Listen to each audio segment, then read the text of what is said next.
बिस्मिल्लाहिर्रहमानिर्रहीम। अस्सलाम वालेकुम नाजरीन, लाइव डॉक्टर शाहिद मसूद के साथ मैं हूं नाइला अली। नाजरीन, आज वज़ीर आज़म शहबाज शरीफ साहब की ज़ेर सदारत कौमी सलामती से मुतल्लिक इन कैमरा इजलास हुआ। इस इजलास में अस्करी क़यादत ने भी शिरकत की। दूसरी जानब साबिक़ वज़ीर आज़म इमरान खान साहब ने आज कहा है कि अगर हमें दीवार से लगाया गया तो मैं मजबूर होकर बोलूँगा और सब कुछ कौम के सामने रख दूँगा। इस समेत दिन भर जो अहम सियासी मामलात रहे उन पर बात करेंगे। हमारे साथ स्टूडियो में मौजूद होंगे डॉक्टर शाहिद मसूद। अस्सलाम वालेकुम डॉक्टर साहब। सर, वज़ीर आज़म शहबाज शरीफ साहब की ज़ेर सदारत जो कौमी सलामती से मुतल्लिक इन कैमरा इजलास हुआ, मैं मौजूदा हालात के तनाजुर में आपसे जानना चाहूँगी कि कितनी अहमियत का हामिल था ये इजलास। बस वो मेरे ख्याल से अफगानिस्तान में जो TTP के साथ मुज़ाकरात चल रहे हैं उसके ऊपर ब्रीफिंग हुई है, जो अभी तक इत्तलात हमारे पास हैं, और मुज़ाकरात को जारी रखने पे कहा गया कि बातचीत का सिलसिला जारी रखा जाए TTP के साथ, और जो भी शराइत वगैरह हैं ज़ाहिर है वो इन कैमरा इजलास से तो हम तक तो नहीं पहुंची खबर। लेकिन जो दूसरा मामला इस वक्त जो है वो काफ़ी मेरा ख्याल है कि ये जो इमरान खान साहब, यानी तशवीशनाक है। इमरान खान साहब ने जो आज बात की है, देखें इसको, इमरान खान साहब के जो खिताबात हैं और उनकी जो गुफ्तगू है उसको इंतहाई संजीदगी से लेने की ज़रूरत है। और उसकी वजह यह है कि वो हवाई फायरिंग नहीं कर रहे। वो हकीकतन ये जो मुल्की सूरत हाल है ये एक तसादुम की तरफ जा रही है, और मैं उसकी वजह आपको बताता हूँ। एक तो वो बातें हैं जो वो कर रहे हैं और वो सोशल मीडिया पे चल रही हैं, और मुख्तलिफ जो सहाफ़ी हैं उनको हरासा किया जा रहा है, और सारी बातें अपनी जगह। लेकिन दो बातें इसमें। पहली बात तो ये कि इमरान खान साहब ने कहा कि उन्होंने दो चार दफ़ा ये बात की कि मैंने जो है वो एक रिकॉर्डिंग करा के रख ली है। अच्छा, इससे पहले ये हुआ कि इस तरह की बात मैंने बेनज़ीर भुट्टो साहिबा से सुनी। अच्छा। और वो 18 अक्टूबर को, जब पाकिस्तान 18 अक्टूबर 2007 को जब पाकिस्तान आ रही थी, तो पाकिस्तान आने से एक रात पहले, यानी 17 अक्टूबर की रात, उनका और जरदारी साहब का, दोनों का इंटरव्यू जो था वो लाइव ऑन एयर मैंने किया दुबई से। बेनज़ीर भुट्टो साहबा ने और जरदारी साहब ने दो इंटरव्यूज़ गालिबन ऐसे हैं जो किसी भी टीवी चैनल पे या कहीं पर भी उन्होंने एक साथ दिए, और वो दोनों इंटरव्यूज़ जो हैं वो मुझे ही लेने का इत्तेफाक हुआ। तो बेनज़ीर भुट्टो साहबा 17 तारीख को जब जरदारी साहब और बेनज़ीर साहबा, ये जो जगह नज़र आ रही है जहाँ पे अभी हम शॉट्स में देख रहे हैं, ये जो जगह है ये एक होटल है दुबई का, और वहाँ पर उनका एक साइड का कमरा जो है, उनका एक हॉल छोटा सा, वो हमने वहाँ पर अपना छोटा सा स्टूडियो बनाया था। तो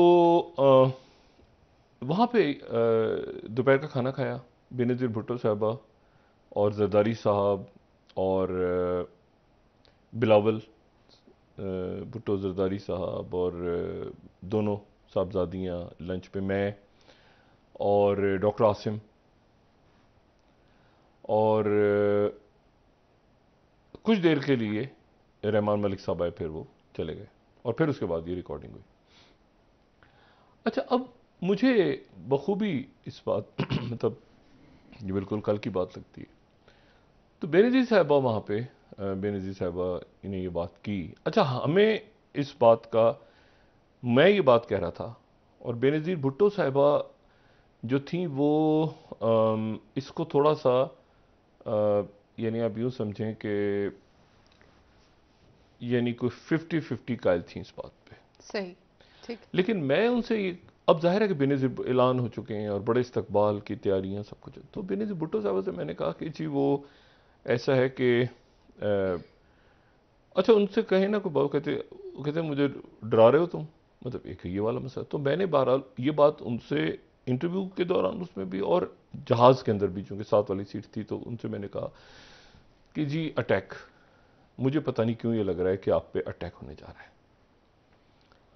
और उसके बाद ये हुआ कि जब कारसाज का वाक़या हुआ तो एक हमारे मेरे बड़े प्यारे जो कैमरामैन साथ थे, बिल्कुल चंद मीटर के फासले पे जब ये ब्लास्ट हुआ तो वो ऐसे कैमरामैन चलते हुए सामने, वो ऐसे सामने सामने, तो मैंने कहा यार ये इतना धमाका और खून और लाशें और बिल्कुल, वो तो मैंने कहा ये मेरी तरफ आ रहा है चलता, तो मैंने आवाज़ लगाई, मैंने कहा अरे भागो निकलो जाओ जाओ, तो वो ऐसे मेरे ऊपर गिर गया। तो ऊपर गिरा तो मुझे पता चला कि उसकी कमर के अंदर एक बड़ी रॉड जो यहाँ चेस्ट तक आई हुई थी और उसकी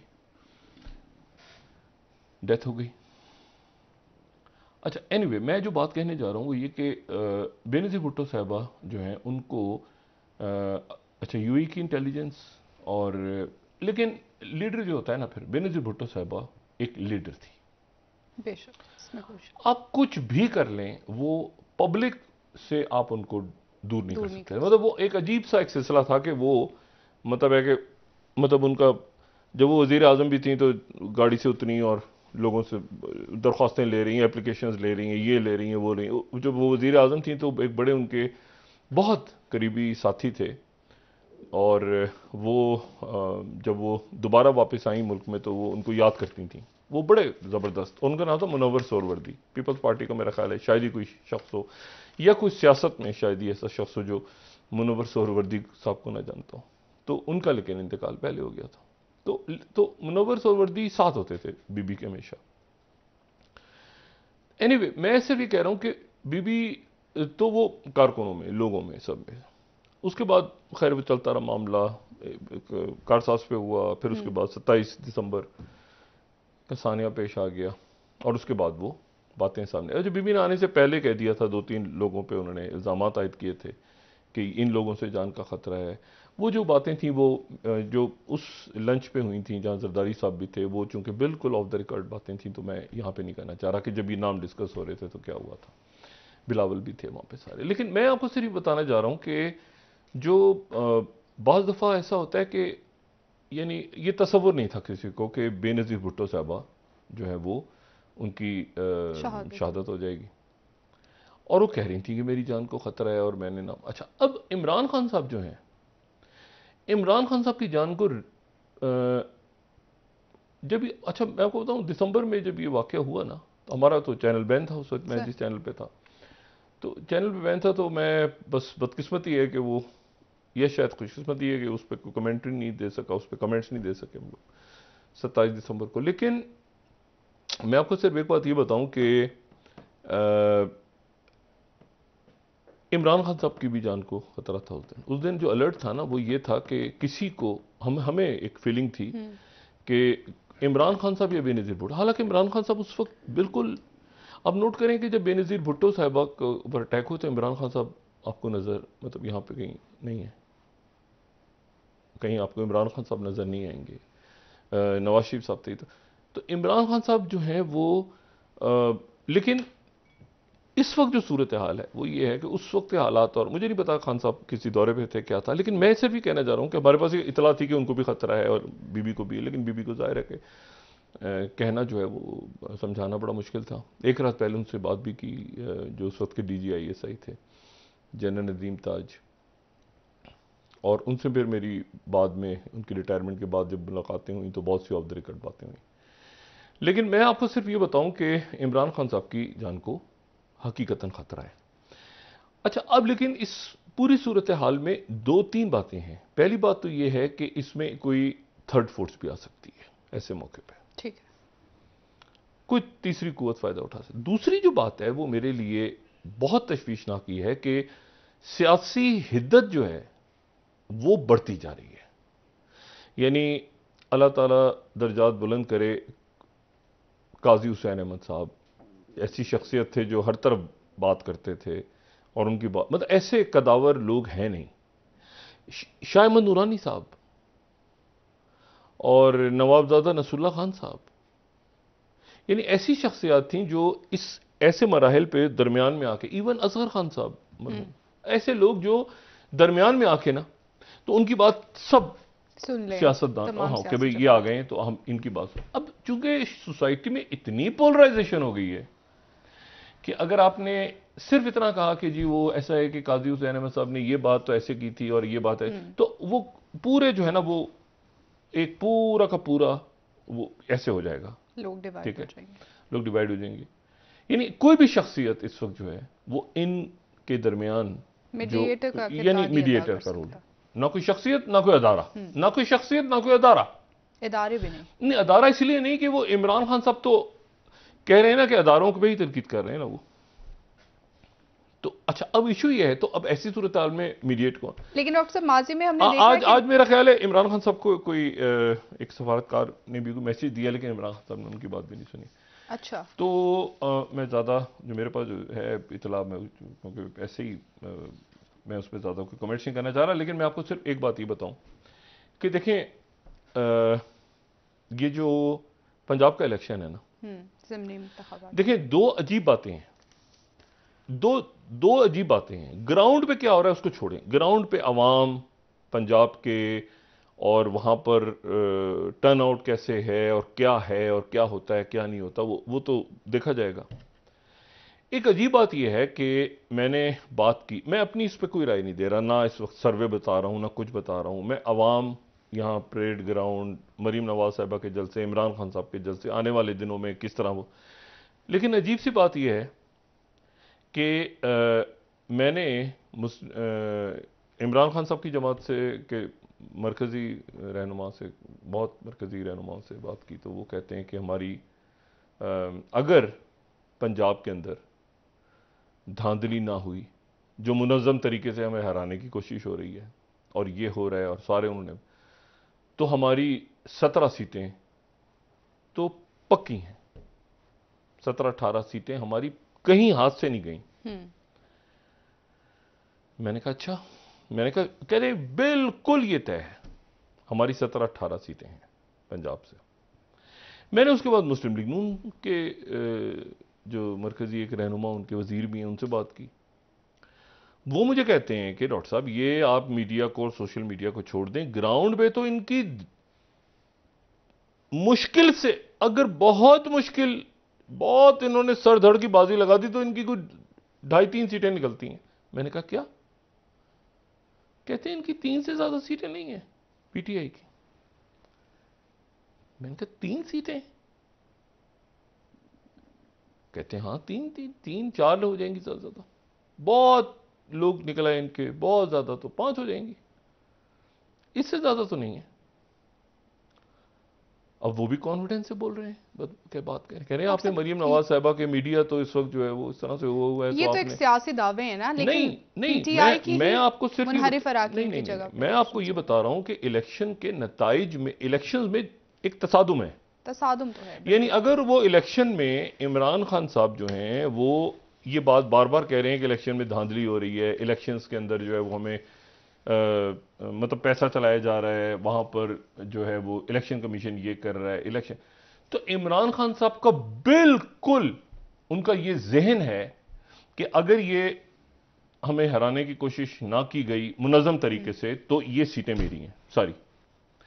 वो ये कह रहे हैं कि भाई ऐसा तो है ही नहीं, और आप जरा देखिएगा उस दिन क्या होता। अच्छा, अब मिसाल के तौर पे फर्ज करें अगर इमरान खान साहब को वहां पे ये 5 सीटें हुकूमत कह रही है, तो इमरान खान साहब को 5 नहीं, 5 की जगह वो 8 सीटें दे देते हैं या 9 सीटें, तो इमरान खान साहब इसको एक्सेप्ट करेंगे?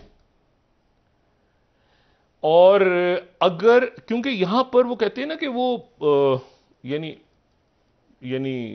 तख्ते वाला हिसाब है ना पंजाब के अंदर कि वो क्या बनता है उन सीटों का, मतलब क्या उसके नतीजे में, मैं जो बार बार कह रहा था ना और कह रहा हूं अभी भी कि कोई इस्तेहकाम नहीं आ रहा उसके बाद, यानी इश्यूज अपनी जगह खड़े हैं और वो और शिद्दत पकड़ रहे हैं उसमें। अभी ऑडियोज और वीडियोज और ऑडियोज और वीडियोज, ये तो ये इसका तो, लेकिन असल तो बात है कि इलेक्शंस में क्या सामने आती है चीज, ग्राउंड, ठीक है ना, ग्राउंड पे क्या सामने आती है चीज, तो वो एक मामला ऐसा है। और फिर छुट्टियां दरमियान में तवील, यानी उसमें अदालतें भी बंद हैं, इलेक्शन कमीशन भी, ऑफिस भी बंद हैं, कोई शिकायत अगर होती है तो कहीं नहीं की नहीं जा सकती, कोई सुमोटो नहीं होगा। वो मुझे नहीं पता, अदालतों की भी इतनी ही तातीलात हैं या शायद कम है, मुझे नहीं पता। लेकिन बहरहाल वो एक सरकारी दफातर तो बंद, और के फॉर बाद इलेक्शन 2-3 दिन के बाद। तो ये मेरा ख्याल है कि इतनी शिद्दत आ गई है लबो लहजे में, और उसमें इमरान खान साहब जो बात कर रहे हैं, देखें, एक तो ये है कि इमरान खान साहब बिल्कुल अवाम में उतर के, वो जैसे उस दिन परेड ग्राउंड में घूम रहे हैं, लोगों में आगे पीछे सिक्योरिटी नहीं है, फिर वो अच्छा सिक्योरिटी, वो आदतन भी सिक्योरिटी उनको, वो मैं कहता हूँ ना, ज़्यादा इजी फील करते हैं कि ज़रा निकल जाएं लोगों में। और ये जो है ये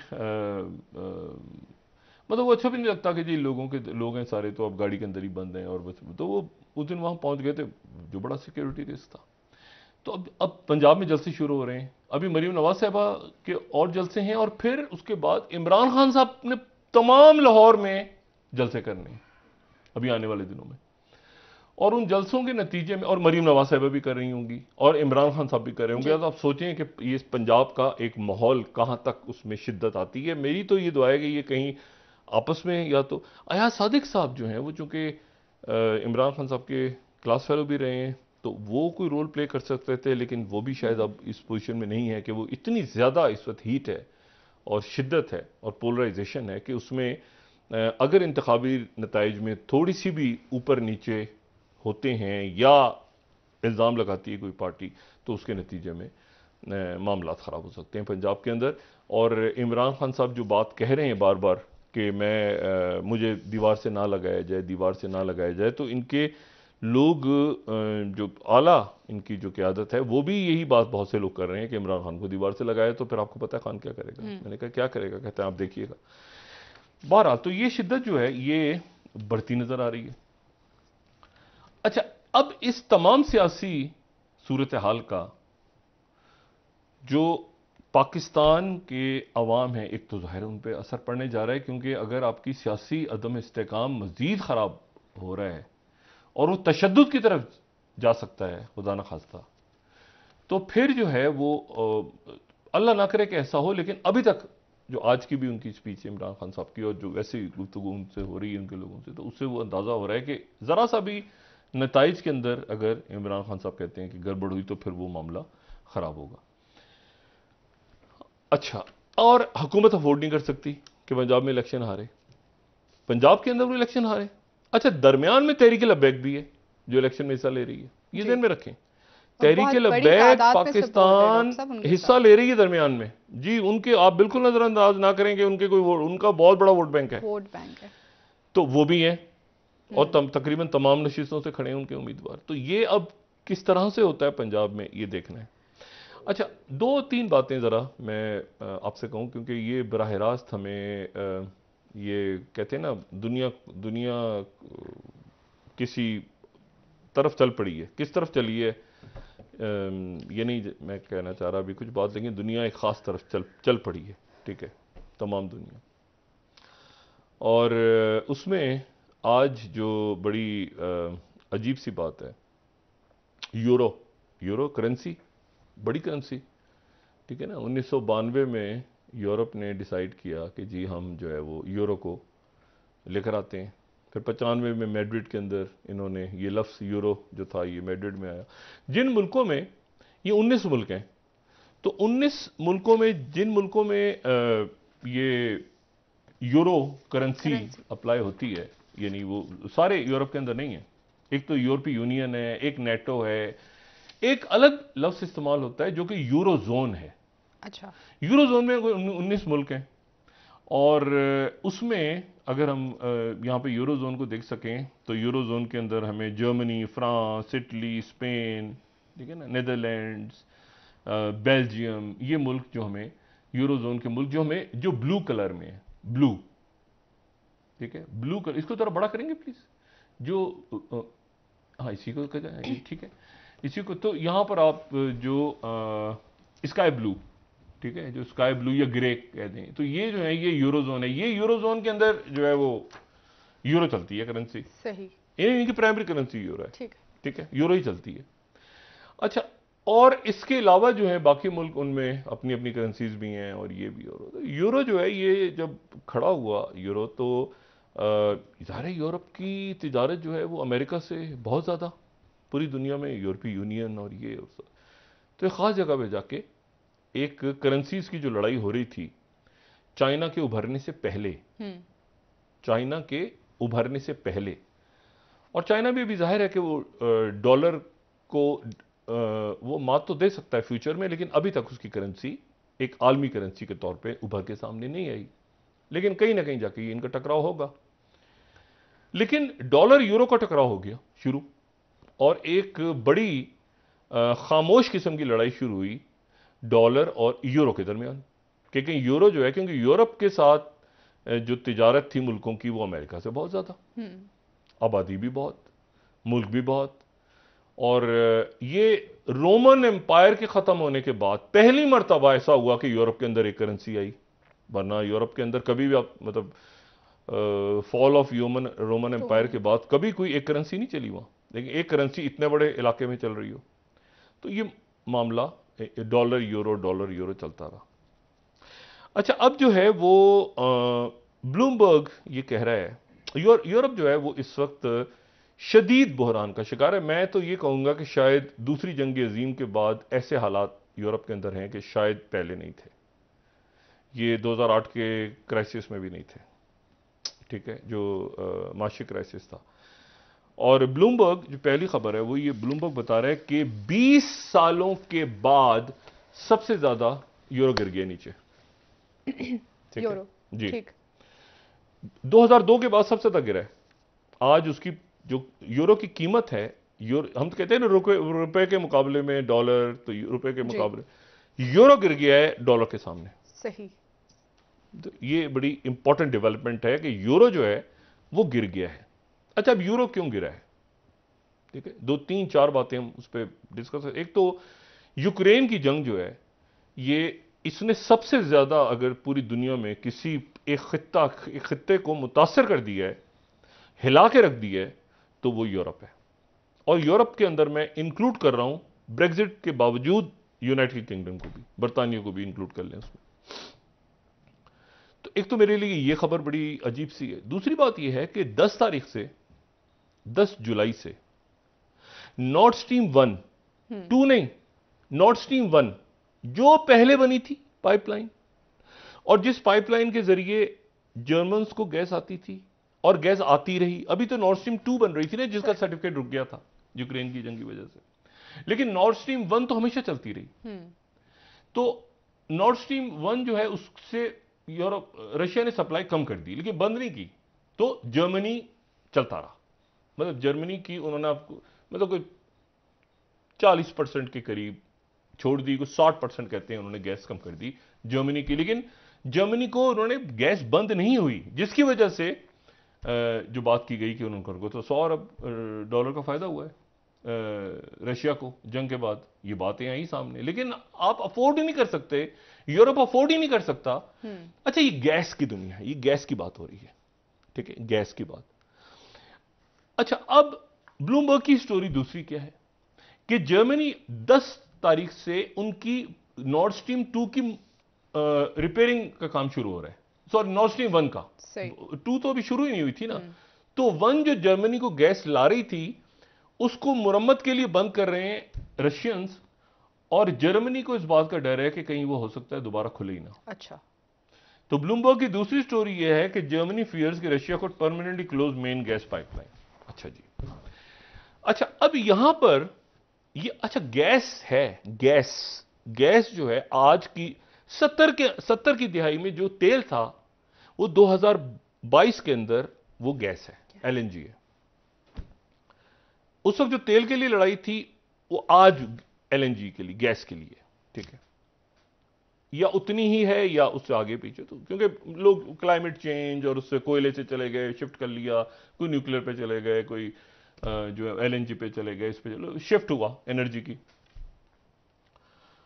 और इसमें जो है, इसमें एक बात इंपॉर्टेंट ये हुई कि जो एलएनजी है उसको खास अंदाज में, अगर आप देखें, पहले भी मैं बात कर चुका हूं, लेकिन इसको दोबारा देखना, एलएनजी को उस तरह आप कर नहीं सकते जिस तरह आप ऑयल को ले जाते हैं ना। पाइपलाइन बिछी हुई है, तो आपने जनाब वो टैंकर के अंदर तेल भरा, टैंकर चल पड़ा और जाके वहां पे तेल डाल दिया।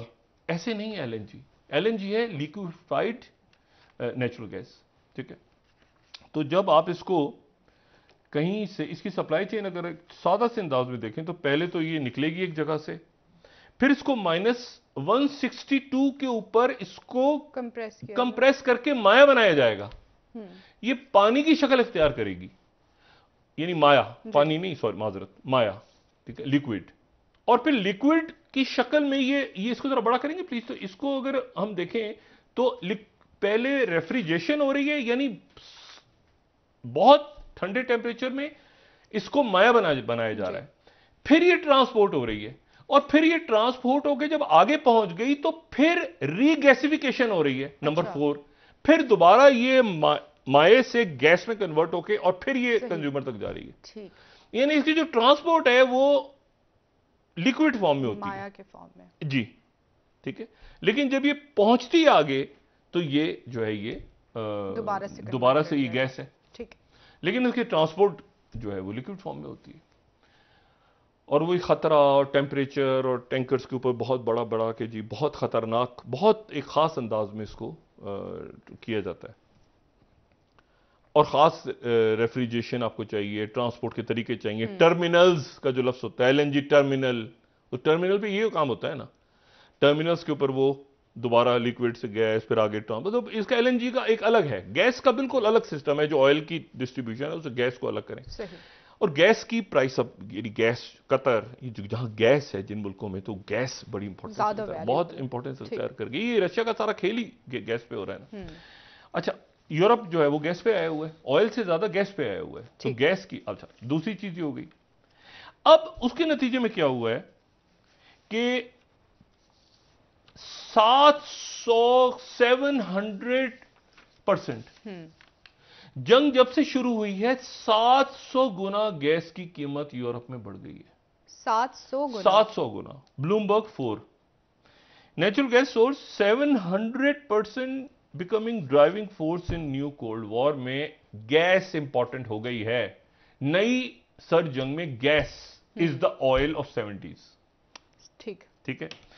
गार्डियन कह रहा है कि Europe at the risk of recession, concerns Russia could cut gas supplies, ये आज, ठीक है। और उसके बाद साथ ही काम क्या हुआ कि रशिया पे वो डिपेंड करते हैं, और रशिया के बाद अगर किसी पे डिपेंड करते हैं यूरोप में गैस के लिए तो नॉर्वे के पे करते हैं, ठीक, कि नॉर्वे की जो गैस फील्ड्स हैं वहां से हमें गैस आएगी। तो तकरीबन 25% गैस जो है वो आ रही है नॉर्वे से। नॉर्वे में जो गैस और ऑयल फील्ड्स पे काम करने वाले लोग थे वो हड़ताल पे चले गए। अच्छा जी, ठीक। और मैं यहां पे कोट कर रहा हूं फाइनेंशियल टाइम्स को। Norway strikes threaten to cut off gas supplies to UK. अच्छा, ये नॉर्वे से यूके आ रही थी, यूके की गैस सप्लाई बंद होने लगी है। वो स्ट्राइक वो किसी मूड में नहीं है खत्म करने के, वो किसी मूड में नहीं है खत्म करने के, ठीक है। यूरोपियन गैस प्राइसेस जंप कर गई हैं, और फिर उसके बाद जो है वो यूके को भी, यूके की गैस की जो है वो यूके के अंदर भी शॉर्टेज आ रही है। और इसी को वॉल स्ट्रीट जर्नल भी कह रहा है कि European gas prices jump as Norwegian, ये अचानक, अच्छा वो लंबे उस पर, उनको पता है कि यही हमारे मुतालबात मनवाने का टाइम है, तो वो हड़ताल पे चले गए। अब पूरा जो है यहां पे, अच्छा उसके साथ ही क्या हुआ है, एक जो है मैं आपको ये बताऊं, एक है पो, PO, पो, दरियाए पो। ये दरियाए पो जो है, ये जो एल्प्स के पहाड़ हैं, एल्प्स के पहाड़ों से जो 2-3 दरिया निकल के मेडिटेरियन में गिरते हैं आके, मेडिटेरियन यानी बहर रोम जिसे कहते हैं, तो उसमें जो दरिया गिरते हैं आके, तो एक जो सबसे बड़ा दरिया इटली से गुजरता है उसको रिवर पो कहते हैं। और रिवर पो जो है वो सबसे लंबा दरिया है, कुछ 600 किलोमीटर या उससे भी शायद ज्यादा। और फिर ये अगर आप नक्शा देखें तो ये एड्रियाटिक सी जो है ये नॉर्थ वेस्ट, ऐसे अगर आप मेडिटेरियन नक्शे में देखें तो नॉर्थ वेस्ट जो मेडिटेरियन का बड़ा जो मेडिटेरियन सी है, उसका एक जो हिस्सा छोटा सा निकला हुआ है यूरोप के अंदर, तो एड्रियाटिक सी है। तो एड्रियाटिक सी में ये पो रिवर गिरता है आके, पूरे इटली को क्रॉस करता है। आप ये नक्शा देख रही हैं, ये पूरे इटली को, और यहीं पे ज़राअत होती है, और यहीं पे खेती बाड़ी होती है, और यहीं पे सोयाबीन और मकई की फसलें और ये सारा। अब सारे मसाइल एक साथ आ गए हैं। और क्या हुआ है कि इस साल बारिशें नहीं हुई, और बारिशें नहीं हुई, और जो रिवर पो है वो बयान हो रहा है कि वो पिछले 70 सालों में इतना ज्यादा कभी खुश्क नहीं हुआ जितना इस वक्त है। यानी कि फूड क्राइसिस भी होगा। और यहां पे 7वीं, अब खबर हम सोर्स कोट करते हैं जरूर ताकि वो रेफरेंस रहे। 7वीं खबर, Wall Street Journal, Italy faces worst drought in decades. कहत, इटली में कहत, ठीक है, के चांसेस। और फिर उसके बाद जो है वो यूरो न्यूज कह रहे हैं the longest river in Italy is drawing up, what does it mean for those who rely on food. तो वहां पर एक क्राइसिस पैदा हो रहा है इटली में। सही, इसके ऊपर भी हम बात करते रहेंगे। सारे मुल्कों में एक साथ इश्यूज जो हैं वो खड़े हो गए हैं। और आप ये देखें कि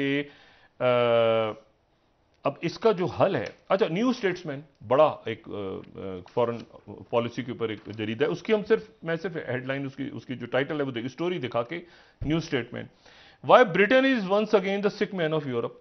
यूरोप का मर्दे बीमार बरतानिया बन चुका है। अच्छा, मसला ये है कि बरतानिया तो उसमें नहीं है, लेकिन न्यू स्टेट्समैन कह रहा है कि वो उनकी जो अब यूरोप के ऊपर बोझ बन गया है कि भाई ये चीज भी लाओ, उधर भी लाओ। पहले निकल गया था ब्रेग्जिट से, अब यूरोप के पास अपने नहीं है, तो अब इनको तो साइड पे डालो, इनकी वजह से हम जंग में फड्डे में पड़े हैं अमेरिका के। तो वो एक बहुत बड़ा, जहां पर महंगाई, जहां पर खुदा ना खास्ता ये, अच्छा, 1500 फ्लाइट्स ब्रिटिश एयरवेज ने कैंसिल कर दी हैं, 1500 फ्लाइट्स मंसूख कर दी हैं अभी कमिंग डेज के अंदर। अच्छा। यानी अगर आपने अगले 2-3 महीनों के अंदर आप देखें कि ब्रिटिश एयरवेज की ये, तो 2-3 महीने के आज ब्रिटिश एयरवेज ने ऐलान किया कि 1500 फ्लाइट्स नहीं चलेंगी, इतना ज्यादा महंगा हो गया ऑयल। क्या ब्रिटिश एयरवेज अफोर्ड नहीं कर सकती कि इस समर के अंदर ये जहाज उड़ाए? तो 1500 फ्लाइट्स उनकी कैंसिल हो गई हैं, पोस्टपोन नहीं, कैंसिल कर दी उन्होंने 1500 फ्लाइट्स। अच्छा, अब ये जो है, और साथ ही ये पूरी दुनिया में चूंकि एकदम क्राइसिस बढ़ा है, डिमांड, यानी मईशत ठंडी हो गई है ना, फैक्ट्रीज बंद हो रही हैं, लोगों का सफर बंद हो, तो उसके नतीजे में तेल $6 गिर गया नीचे आज। अच्छा, तेल की जो कीमत है वो 103 पे आ गई। हाँ, नहीं पूरी दुनिया में, क्योंकि रिसेशन मतलब कसाद बाजारी से कहते हैं ना, यानी बंद नहीं करो, सफर नहीं करो, ये ना करो, ऐसे ना करो। तो जो ऑयल है, और मैं कोट कर देता हूं ना यहाँ पे, रॉयटर्स को मैं कोट कर रहा हूं अभी, ऑयल ड्रॉप $6, ठीक है, 18वीं जो खबर है, as recession fears deepen demand concern. तो $6 आज गिर गया 103। क्या हम इस वक्त कोई सोच रहे हैं, कोई प्लान कर रहा है? जी, हिकमत अमली क्या है? हिकमत अमली, $6 गिर गई ये प्राइस आज। सर, ब्रेक का वक्त हुआ, डॉक्टर साहब वापस आके बात करेंगे आपसे। IMF ने अभी तक कुछ लिखत पढ़त में हमें नहीं भेजा, कुछ भी नहीं भेजा, सब ज़बानी कलामी बात चल रही है। अब यानी कि अभी तक मुआहिदा नहीं हुआ। मुआहिदा तो दूर की बात है, वो लिखत में ये बात होती है ना कि हमने मुआहिदा करना, मुतालबा भी रहता है शायद, वो खुदा जाने क्या पुरस्कारियत है। ठीक है सर, ब्रेक ले लेते हैं, वापस आके बात करेंगे आपसे। नाज़रीन, एक ब्रेक, हमारे साथ रहिए।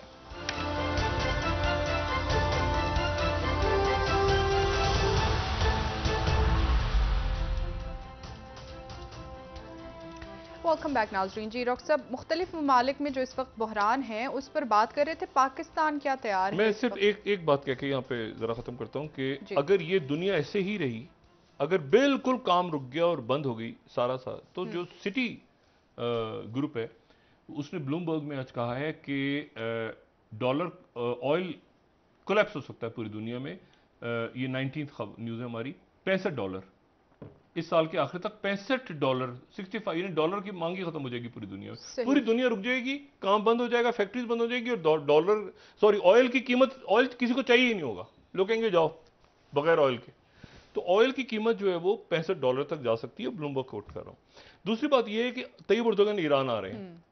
तैयब उर्दोगन ईरान आ रहे हैं क्योंकि वहां पर जो PKK जो कि सीरिया के अंदर मौजूद है, और जो कुर्द तंजीम है जिसके जो लोग मांगे हैं उन्होंने स्वीडन से और फिनलैंड से, कुर्द के जो दहशतगर्द तंजीम जिनको तुर्की में कहा जाता है, और वो जो है उनको तुर्की का कहना यह है कि जो फ्री सीरियन आर्मी आई थी उसके बहाने अमेरिका ने भी सपोर्ट किया, अमेरिका से इनकार करता है। अच्छा, लेकिन ईरान वो इसलिए आ रहे हैं कि ये जो कुर्द जो कुर्द दो ग्रुप्स आज़ादी चाहते हैं, ये आपस में, एक को ईरान की सपोर्ट है। मैं जब वहाँ पहुंचा कुर्दिस्तान में, एक दो तो कुर्द में तो पता चला यहाँ पर यहाँ से मुझे ईरान नजर आ रहा है, और यहाँ से एग्जैक्टली एक पहाड़ी पे खड़े होकर आपको यहाँ से ईरान नजर आता है, यहाँ से ईरान और ये टर्की। तो पता चला वो कुर्द जो दो ग्रुप्स हैं, गुरिल्ला ग्रुप्स, जो कि एक टर्की और एक ईरान। तो तैयब उर्दगन ईरान आ रहे हैं।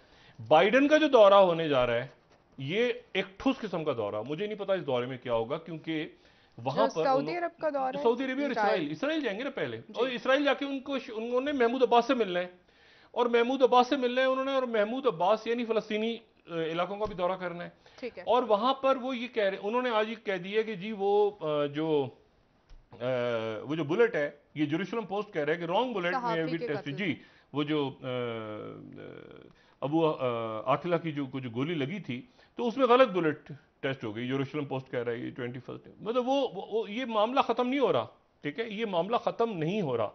और जो हार्ट्स न्यूज कह रहा है कि US wanted to leave Abu Akleh affair behind but it remains unsolved, क्योंकि जब वो रियाद ये जद्दा पहुंचेंगे तो एक चीज अभी तक क्लियर नहीं हो रही कि क्या जद्दा में उनकी 1-on-1 मीटिंग है वली अहद के साथ, क्योंकि उन्होंने कहा, बाइडेन ने एक अजीब किस्म का स्टेटमेंट दिया कि it is in Saudi Arabia, it is not about Saudi Arabia. तो मैं सऊदी अरेबिया जा रहा हूं, लेकिन मैं वहां जीसीसी के मुल्कों के लोगों यानी कि सऊदी अरब के बारे में नहीं, वो मुलाकात उनकी होगी किंग सुलेमान से और वली अहद से, लेकिन क्या अलग होगी 1-on-1 वली अहद से, या वो एक, यानी अभी उसमें, और अगर वहां पर वो मामला हल नहीं होता फलस्तीन का, और उससे पहले ये ईरान टॉक्स कोलैप्स हो जाती हैं, और उर्दगन आ रहे हैं ईरान इस वक्त, लेकिन बहुत कुछ हो रहा है इस वक्त, खित्ते में बहुत कुछ हो रहा है, यूरोप कोलैप्स हो रहा है, ठीक, यूरोप कोलैप्स कर रहा है पूरा। सर बिल्कुल बिल्कुल। और पाकिस्तान में ये पता ही नहीं है कि हमने ऑयल की प्राइसेस, गैस की प्राइसेस, फ्यूचर में हमने कोई बराबर मुल्क नहीं, हर मुल्क, डॉक्टर साहब वो भी क्लियर नहीं है। बहुत शुक्रिया डॉक्टर साहब। नाज़रीन, प्रोग्राम का वक्त खत्म हुआ, कल इंशाल्लाह दोबारा आपसे मुलाकात होगी। मुझे नाइला अली को इजाजत दीजिए। अल्लाह हाफिज़। जी डॉक्टर साहब, अपने दोस्तों रिश्तेदारों को के लूंगा, सब ख्याल रखिएगा। अल्लाह हाफिज़।